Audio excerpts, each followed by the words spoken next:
Pat, let's have a talk, you and me.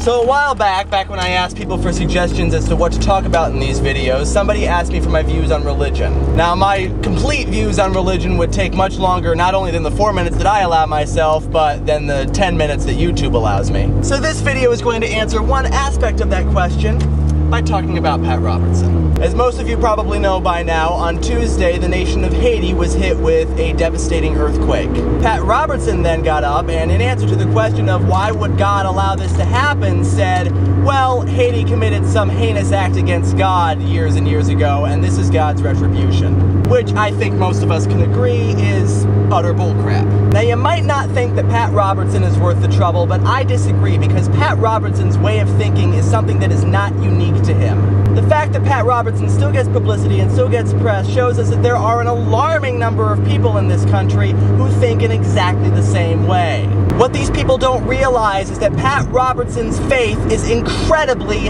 fragile.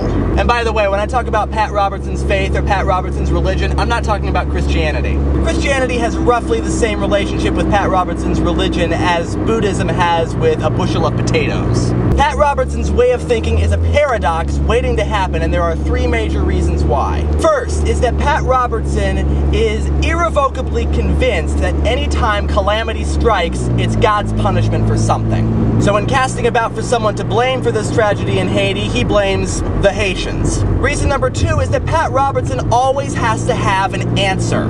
He is completely incapable of just throwing up his hands and saying, shit happens and I don't know why. He probably wouldn't say it in those words anyway. Pat Robertson's way of thinking leaves no room for saying, I don't know. And it certainly leaves no room for saying, I don't know, but that question isn't really relevant anyway. He's probably never heard of the Buddhist idea of a question wrongly put, and even if he had, he'd probably just dismiss it as heathen anyway.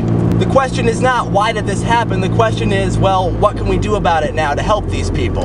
And the third reason, and this is the thing that throws the monkey wrench into the whole works, Pat Robertson believes himself to be a flawless human being. He thinks that he's God's light to the world, God's messenger on earth. He's never committed a sin or a heinous act against God in his life. He has led a blameless existence. Now, some of you might begin to see the paradox here. Just suppose that some calamity strikes in Pat Robertson's life.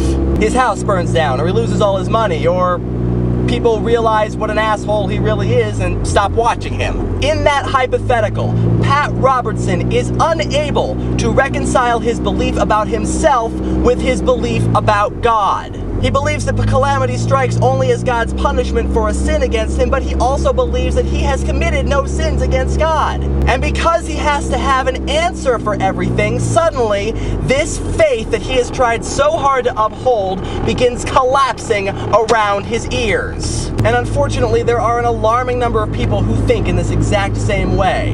And as I said before, Pat Robertson's religion bears almost no relationship to the Christianity that I know and practice. Pat Robertson's religion thrives on knowing why and casting blame. Whereas Christianity is not interested in why this happened. Christianity is only interested in what can we do to help these people. Speaking of which, if you have not voted for Shawn in the Davos thing yet today, then I encourage you to do so. There will be a link in the sidebar, and I will see you tomorrow.